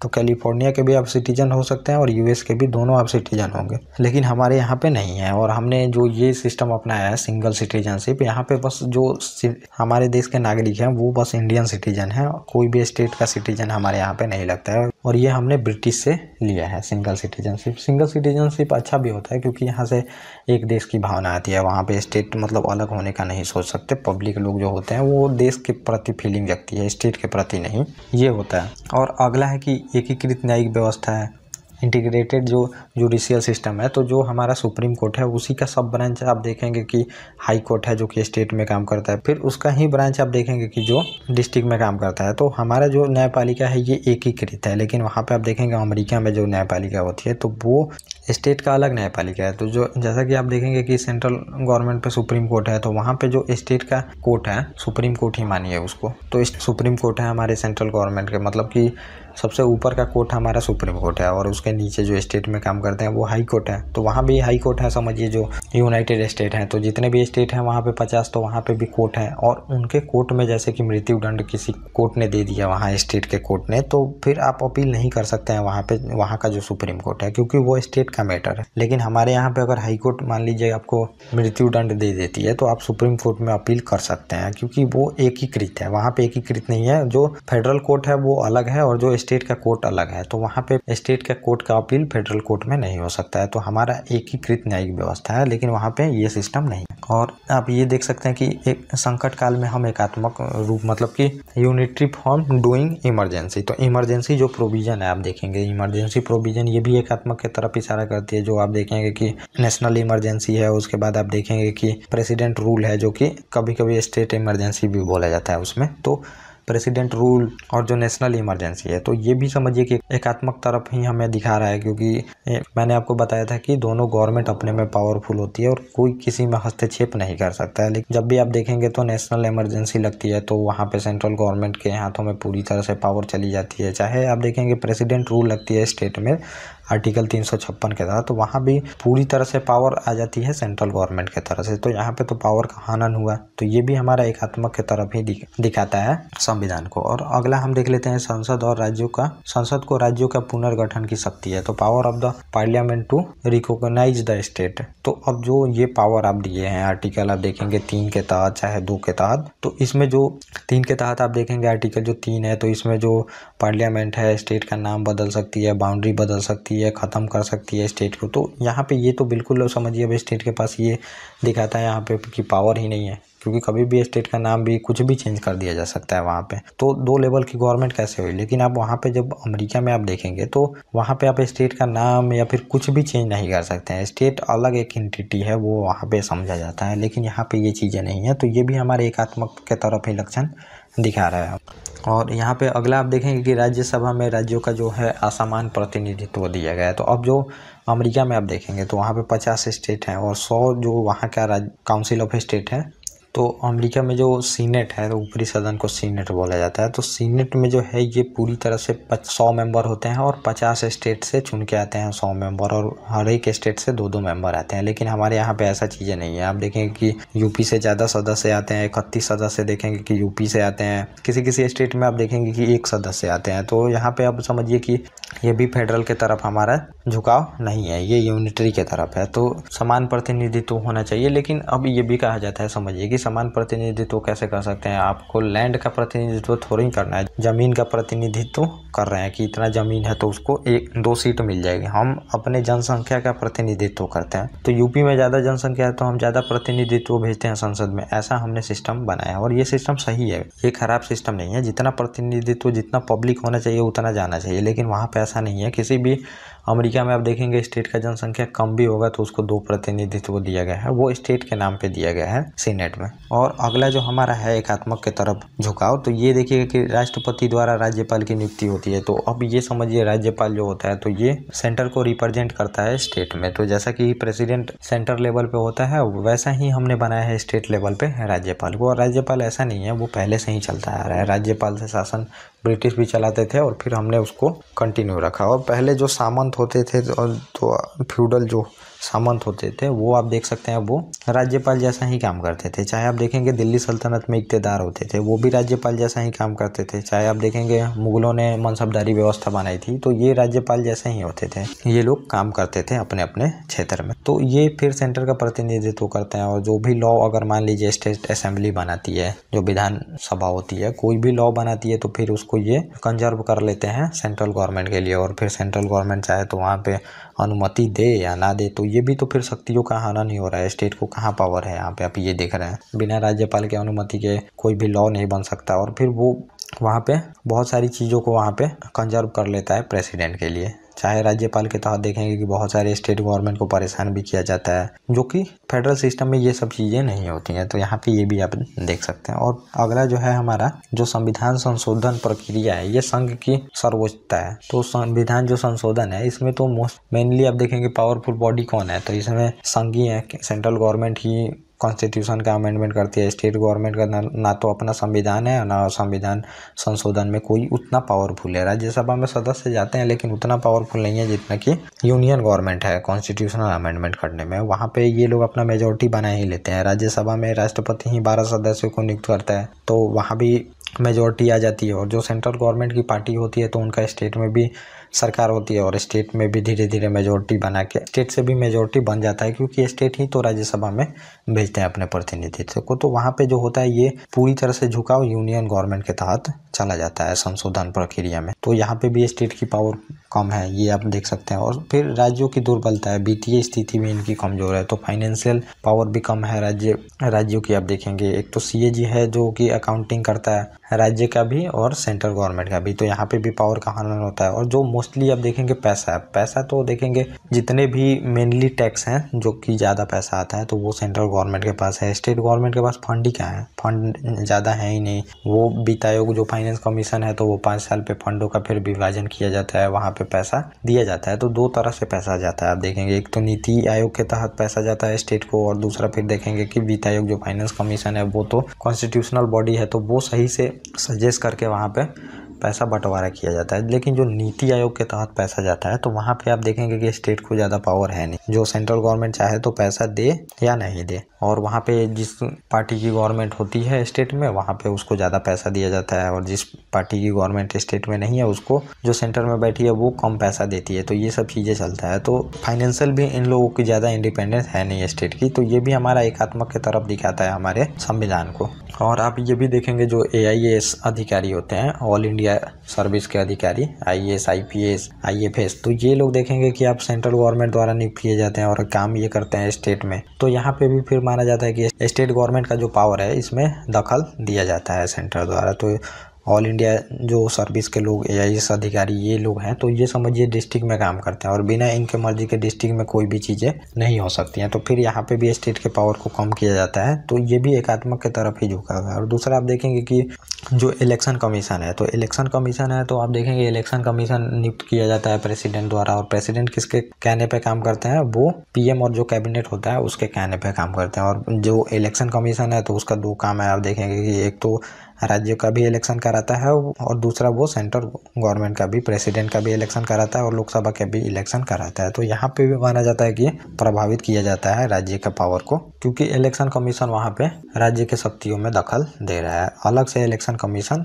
राज्यों का होता तो ट्रू फेडरल सिस्टम माना जाता है यहाँ पे, लेकिन हमने अपने अनुसार बनाया, वहाँ पे धांधली होने लगा और राज्य फिर एक अपना अलग एंटिटी मानने लगते हैं। राज्य अलग एंटिटी मानने लगते हैं, मतलब हम अलग ही हैं बिल्कुल, हम सभी चीज़ें तो कर ही रहे हैं, उसके बाद हम अलग हो जाएंगे। ये सब चीज़ें बहुत अभी भी मांग होती है और कम मांग होती है, मतलब समझिए। लेकिन ये सब चीज़ें अगर हम दे दे तो और मांग करने लगेंगे जो स्टेट हैं कि हम बिल्कुल अलग ही हो जाएंगे केंद्र से। और ये भी एकात्मक के तरफ लक्षण बताता है। जैसे कि आप देखेंगे आर्टिकल 253 है, और सेंट्रल गवर्नमेंट है किसी भी अंतर्राष्ट्रीय संस्थान से संधि कर लेती है तो वो फिर वहाँ पे अब राज्य सूची पे भी कानून बना सकती है। जैसे IMF से हम जाके कोई एग्रीमेंट कर लें, चाहे वर्ल्ड बैंक से कोई एग्रीमेंट कर ले, तो अब ज़रूरत जब पड़ेगी वहाँ पे लागू करने के लिए वो एग्रीमेंट को, तो वहाँ पे हम राज्य सूची पे भी कानून बना सकते हैं, क्योंकि देश की बदनामी होगी, इस वजह से ये चीज़ें दी गई हैं। तो ये भी मतलब कि समझिए एकात्मक की तरफ ही है। तो इतना चीज़ मैंने बता दिया आपको संविधान में संघात्मक व्यवस्था के बारे में और एकात्मक व्यवस्था के बारे में। तो ये आपने देख लिया कि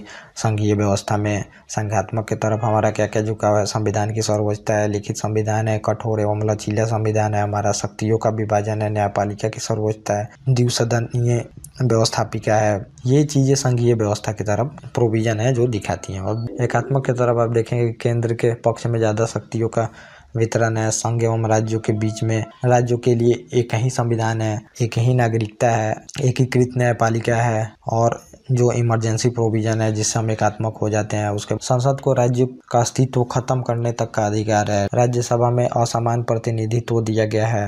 राष्ट्रपति राज्यपाल की नियुक्ति करता है। संविधान संशोधन प्रक्रिया में केंद्र को ज़्यादा पावरफुल बनाया गया है राज्यों की दुर्बलता वित्तीय स्थिति में। तो ये सब कुछ चीज़ें बताती हैं जो कि हमारे नॉन फेडरल फीचर हैं। और अब हम देखते हैं कि आखिर में फिर जो चीज़ें हैं तो हमने ऐसा क्यों फेडरल सिस्टम अपनाया है। तो ये आपको देखना इस यहाँ पे ज़रूरी होगा कि भारत अलग संघीय व्यवस्था के लिए क्यों गया। तो अब मैं बताता हूँ कि हम ऐसे फेडरल सिस्टम की तरफ क्यों गए। अब मान लीजिए कि जैसे कि जो फेडरल सिस्टम मैंने बताया कि 2 लेवल की गवर्नमेंट होती है, दोनों अपने आप में पावरफुल होती है, दोनों का अलग संविधान होता है और जो नागरिकता होती है वो दोनों स्टेट के भी नागरिक होते हैं, लोग देश के भी नागरिक होते हैं, अलग न्यायपालिका होती है दोनों की। तो ये सब चीज़ें हैं तो आपने देख लिया, लेकिन फिर भी हमारा जो है वो सिस्टम बिल्कुल अलग है। तो क्यों अलग है? तो हम समझ सकते हैं कि ऐसा नहीं है कि जो मतलब लोग फॉलो करे उसी को आंख बंद के फॉलो करना चाहिए। जैसे कि ग्लोबलाइजेशन है, तो अब ग्लोबलाइजेशन है तो देख रहे हैं कि पूरे दुनिया में सोसाइटी कल्चर सब पे इम्पैक्ट पड़ रहा है। तो अब हमें ग्लोबलाइजेशन जैसे है वो आंख बंद करके नहीं करना, जो हमारा कल्चर है उसको बचा के रखना चाहिए। ये सब चीज़ें हैं। वैसे ही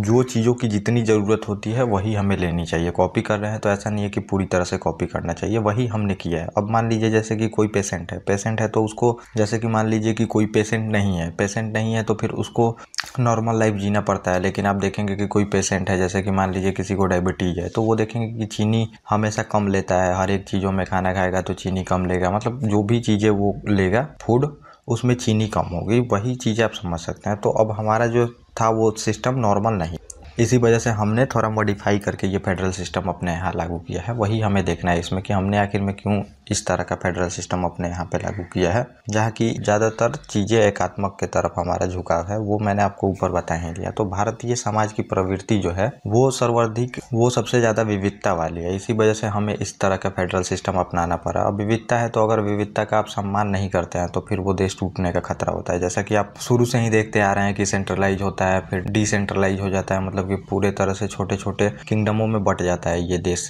आपने कितनी बार अगर एंशिएंट इंडिया और मिडिएवल मॉडर्न का क्लास देखा होगा तो मैं ये चीज़ें आपको बता चुका हूँ। वही सिस्टम है, तो वो चीज़ें हमें नहीं दोहरानी थी। और जब तक आप लोगों को शासन करने का मतलब उनके हाथ में नहीं दीजिएगा तब तक उनको देश से लगाव भी नहीं होगा। अगर विविधता का सम्मान तभी होता है मतलब जब उनको आप फ्रीडम देते हैं, और फ्रीडम एक सेंट्रल गवर्नमेंट एक जगह से शासन करके नहीं दे सकती है। इसी वजह से हमने फ्रीडम भी दिया है और लगाम भी रखा है। ऐसा नहीं है कि लगाम नहीं है, फ्रीडम के साथ हमने लगाम रखा है ताकि स्टेट कभी भी सेंटर से अलग नहीं हो सकते। और विविधता का सम्मान हम कैसे करते हैं, स्टेट गवर्नमेंट को हमने शासन दिया। फर्दर आप ये भी देखेंगे कि हमने पंचायती राज्य सिस्टम बनाया, बिल्कुल ज़मीनी लेवल तक हम डेमोक्रेसी को लेके गए हैं। तो इससे होता क्या है कि लोगों का जुड़ाव होता है, और लोग जब अपने हाथ से शासन करते हैं तो फिर उन्हें ऐसा महसूस नहीं होता है कि वो बंधन में है किसी, वो हमेशा अपने आप को फ्रीडम महसूस करते हैं और देश से फिर लगाव होता है। तो यही विविधता का सम्मान करने के लिए हमने स्टेट गवर्नमेंट को भी दिया है शासन कि आप अपने अनुसार चलाओ। और उसके बाद हमने पंचायती लेवल पे भी शासन 3 लेवल स्ट्रक्चर ऑफ गवर्नमेंट हमने दिया है। तो वो मैं आपको बताऊंगा जब पंचायती राज सिस्टम हम पढ़ेंगे तो उसमें मैं आपको बताऊंगा। तो ये चीज़ें हमने इसीलिए किया है ताकि लोगों को जुड़ाव हो सके। मतलब संघीय तो हम हैं लेकिन ज़्यादातर आप देखेंगे कि झुकाव जो है हमारा यूनिटरी की तरफ है। यूनिटरी की तरफ इसीलिए है क्योंकि देश ये फिर से टूटे ना, जैसा कि आप बार बार देखें कि डिसेंट्रलाइज बार बार होता है सिस्टम, इसलिए हमने ये सिस्टम को अपनाया। और दूसरा है कि सबकी आवाज़ केंद्र नहीं समझ सकता, इसलिए भी हमने ये सिस्टम लागू किया है। मतलब इस तरह का सिस्टम जो फेडरल सिस्टम है हमारा, फेडरल सिस्टम इसलिए दिया जाता है ताकि सबकी आवाज़ जो है, अब एक केंद्र सरकार किसकी आवाज़ सुनेगी। अब नॉर्थ में देखिएगा, साउथ में देखिएगा, या फिर ईस्ट वेस्ट, तो काफ़ी कंट्री बहुत बड़ा है और बहुत बड़ा कंट्री है। तो ये समझिए कि एक जो सेंट्रल गवर्नमेंट है वो आवाज़ सबका नहीं सुन सकते, और वहाँ से आप पॉलिसी बना के एक जैसा, अब जो नॉर्थ के लोगों को देखिएगा तो उनका जो नीड है वो अलग है, साउथ के लोगों का नीड अलग है, और जो आप देखिएगा हमारे पूर्वी जो स्टेट हैं उनका नीड अलग है, और सबका नीड अलग है। और एक जैसा आप पॉलिसी बना के अगर सबको देते हैं तो फिर उनको उस पॉलिसी की ज़रूरत ही नहीं है। जैसे कि आप देखिएगा कि नॉर्थ में आप देखिएगा कि जो नदियाँ बहुत सारी हैं लेकिन साउथ में आप देखेंगे तो कम नदियाँ है। अब एक जैसा आप पॉलिसी बनाते हैं अगर मान लीजिए इरिगेशन का और पानी सभी जगह पहुंचाने का, तो नॉर्थ में उतना ज़रूरत नहीं है, यहाँ बारिश भी अच्छी खासी होती है। लेकिन साउथ में आपको नहरों की ज़्यादा ज़रूरत है, तो वहाँ पे आपको मतलब पानी, जो दक्कन का पठार है तो उन सब में पानी पहुँचाने के लिए आपको ज़्यादातर पॉलिसी चाहिए। तो अब एक जैसी पॉलिसी होगी तो नहीं हो पाएगा। और जैसा कि हमने इस सिस्टम को बनाया है, फेडरल सिस्टम इस तरह का, तो इससे होगा क्या कि स्टेट गवर्नमेंट है तो उसको पता है कि हमारे स्टेट में क्या ज़रूरत है। फिर मान लीजिए यूपी को पता है कि हमारे स्टेट में क्या ज़रूरत है, कर्नाटक को पता है कि हमारे स्टेट में क्या ज़रूरत है, केरला को पता है हमारे स्टेट में क्या ज़रूरत है। तो वो लोग अपने अनुसार चीज़ें कर सकते हैं। सेंट्रल गवर्नमेंट बस उसमें मदद कर दे, या फिर सेंट्रल गवर्नमेंट की जो है पॉलिसी आप देखेंगे अलग से भी चलती है, लेकिन सेंट्रल गवर्नमेंट जो है वो स्टेट गवर्नमेंट को भी मदद करती है। तो इससे ये फ़ायदा हो जाता है, सबकी आवाज़ एक जो है वो केंद्र नहीं सुन सकता। इसीलिए हमने 3 लेवल ऑफ गवर्नमेंट बनाया है। तो पंचायती राज सिस्टम हमने इसीलिए बनाया था कि लोगों को मतलब फैसला लेने का जो भी है वो दरवाजे तक आ सके। तो अब पंचायती राज सिस्टम में आप देखेंगे कि जो मुखिया होते हैं उनसे आप डायरेक्टली बात कर सकते हैं, मुखिया को डायरेक्टली चुन सकते हैं, चुनेंगे तो फिर उनसे डायरेक्टली जो भी काम होता है वो करा सकते हैं। ये सब चीज़ें हैं तो वो पंचायती राज सिस्टम में आएंगी। और अगला जो है कि ज़रूरत के अनुसार काम सभी जगह। अब ज़रूरत के अनुसार काम हो गया, ऐसा नहीं है कि मतलब एक जैसी स्कीम सब जगह लगेगी। जो मैंने ऊपर बात बताया वही चीज़ें हैं इसमें कि जिस स्टेट को या फिर जिस एरिया में जिस तरह की ज़रूरत होगी उसी तरह का काम होगा। ऐसा नहीं है कि अलग तरह का काम होगा। हर एक स्टेट अपना अपना काम अलग अलग तरीके से करती हैं। जिस स्टेट में जो चीज़ों की ज़रूरत होती है वो लोग करते हैं, आपको पता है। तो इससे ये भी फ़ायदा हो जाता है। अब एक सेंट्रल गवर्नमेंट रहती तो वो एक जैसा ही काम पूरे देश में कर देती, जो कि सही नहीं है। अब मान लीजिए कि हिंदी भाषा वाले क्षेत्र में अलग काम है, जो साउथ वाले हमारे भाई बहन हैं वहाँ पे अलग तरीके का काम है, अलग तरीके का इंफ्रास्ट्रक्चर चाहिए, हर एक चीज़ें अलग तरह की चाहिए। तो उसलिए जो स्टेट गवर्नमेंट है वो अपना अलग काम करती है और सेंट्रल गवर्नमेंट तो देश लेवल पे काम करती है। इस वजह से भी हमने ये सिस्टम अपनाया है। और अगला जो कारण है, राज्य शामिल नहीं होना चाहते थे भारत संघ में, तो इसलिए देखेंगे कि 500 से भी ज़्यादा प्रोविंस थे और उनको फिर एग्रीमेंट साइन करा के फिर उनको कैसे भी भारत संघ में शामिल किया गया। तो अब शामिल करने के लिए फिर उनको लालच देना था और लालच देना था, तो इस वजह से हमने ये जो फेडरल सिस्टम है ये बताया कि आप लोग इसमें शामिल होंगे तो आप अपने एरिया में राज कर सकते हैं। जो स्टेट गवर्नमेंट होती है तो अपने एरिया में तो मान लीजिए राजा ही है, तो उसी तरह हमने फिर उनको ये लालच दिया कि आप बस संघ में शामिल हो जाओ, लेकिन आपका जो शासन है, आपका जो क्षेत्र है वही रहेगा, आप वहाँ पे शासन कर सकते हैं। इसलिए ये लालच दे के फिर शामिल किया गया। अब लालच दिया, अब मान लीजिए कि ये नहीं बोला जाता कि संघ नहीं बनाया जाएगा, एक बस सेंट्रल गवर्नमेंट ही रहेगी, तो वो लोग शामिल नहीं होते क्योंकि उनकी जितनी भी एंटिटी है वो खत्म हो जाती बिल्कुल पूरी तरह से, क्योंकि वो राजा थे और राजा से फिर आम लोगों जैसा हो जाते। इस वजह से उनको लालच दिया गया कि आप संघ में शामिल होइए, आप वहाँ उस क्षेत्र में शासन कर सकते हैं जहाँ पे आप करना चाहते हैं। और ये लालच दे के फिर उनको संघ में शामिल किया गया। और अगला जो है, लोगों को आज़ादी देना चाहते थे,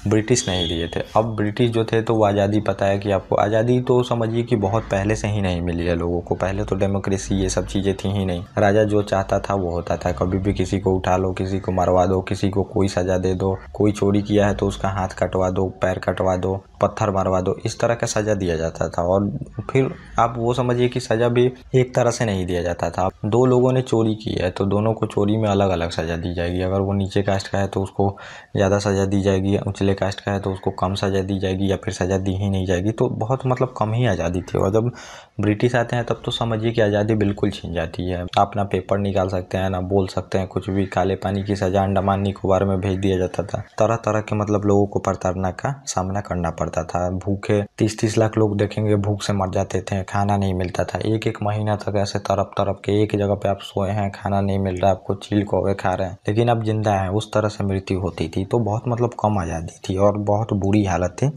तो इस वजह से फिर हम आज़ादी देना चाहते थे। तो ये आज़ादी देने का ही काम है। डेमोक्रेसी है तो सेंट्रल लेवल पे भी हम डेमोक्रेसी के तहत ही चुनते हैं लोकसभा चुनाव में। फिर स्टेट लेवल पे जो विधानसभा का चुनाव होता है उसमें, स्टेट असेंबली के चुनाव में आप लोग चुनते हैं। फिर फर्दर हमने उससे भी नीचे ले गए हम लोग शासन को, पंचायती लेवल पे ले गए और फिर आप लोग वहाँ पे भी चुनते हैं। तो ये आज़ादी देना ही हुआ। अब आज़ादी देना हुआ मतलब जैसे कि अगर आपके स्वतंत्रता का कोई हनन करता है तो आप उसको वोट नहीं देंगे, वोट नहीं देंगे तो फिर वो अगले बार हार जाएगा। तो ये आज़ादी देना ही हुआ कि आप अपने प्रतिनिधित्व को चुनते हैं। तो इतना चीज़ें थी, इस वजह से हमने फिर इस तरह का फेडरल सिस्टम अपनाया। हमने अपने ज़रूरत के अनुसार अपनाया है ताकि हमारा देश जो है वो काफ़ी बार मतलब टूटा है। अब अमेरिका है तो वो 300 साल पहले आज़ाद हो चुका और काफ़ी वहाँ पे देखेंगे कि शिक्षित लोग हैं, मीडिया भी बहुत आगे है और प्रेसिडेंशियल सिस्टम है, ये सब सिस्टम है। इस वजह से फिर उन्होंने उस तरह का अपना जो सिस्टम है बनाया है। अगर हम अपने देश में दोहरी नागरिकता देते हैं तो फिर उनको सेपरेशन की जो टेंडेंसी है वो आने लगती है स्टेट गवर्नमेंट को और लोगों को भी आने लगती है। इस वजह से हमने ये सब चीज़ें नहीं किया है।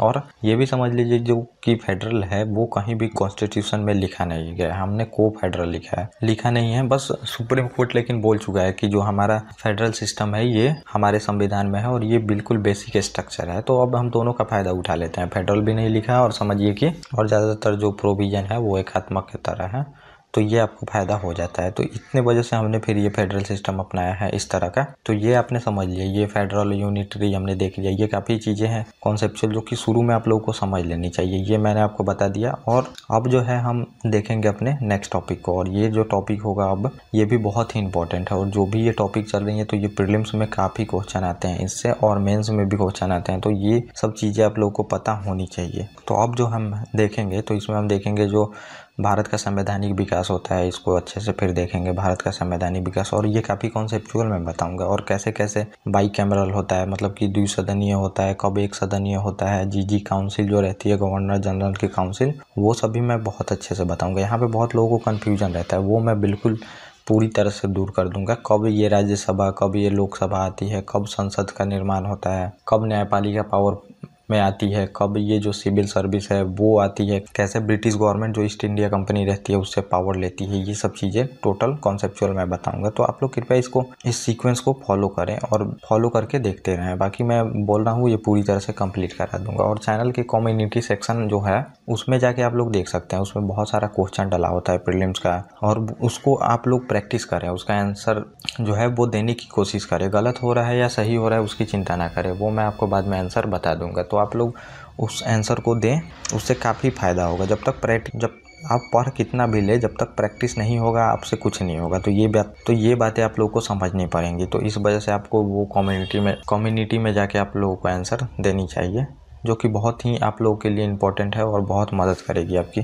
तो ये बता दिए, आप लोग प्लीज़ जाके उसमें आंसर देने का कोशिश करें। या फिर जो इस क्लास का फेसबुक पेज है वहाँ भी क्वेश्चन डाले जाते हैं, हमेशा 2-3 क्वेश्चन 4 क्वेश्चन रोज़ मैं डालता हूँ। तो उसको आप देंगे तो अब मैं बताता हूँ कि पीटी आपको सोचनी नहीं पड़ेगी, ये कॉन्सेप्ट पढ़ लें और वो आंसर दे दे बस। ओके गाइस, जितना ही बताना था। और अब हम देखेंगे अपने नेक्स्ट लेक्चर में, और इसमें मैं आपको कॉन्स्टिट्यूशनल डेवलपमेंट के बारे में बताऊँगा। और इसमें लगभग 2 वीडियो आ सकती हैं क्योंकि लंबा टॉपिक है। 2 वीडियो आएंगे और 2 वीडियो में मैं ये पूरी तरह से आपको कंप्लीट कर दूँगा। Okay guys, thank you. और अब हम मिलेंगे अपने नेक्स्ट टॉपिक पे।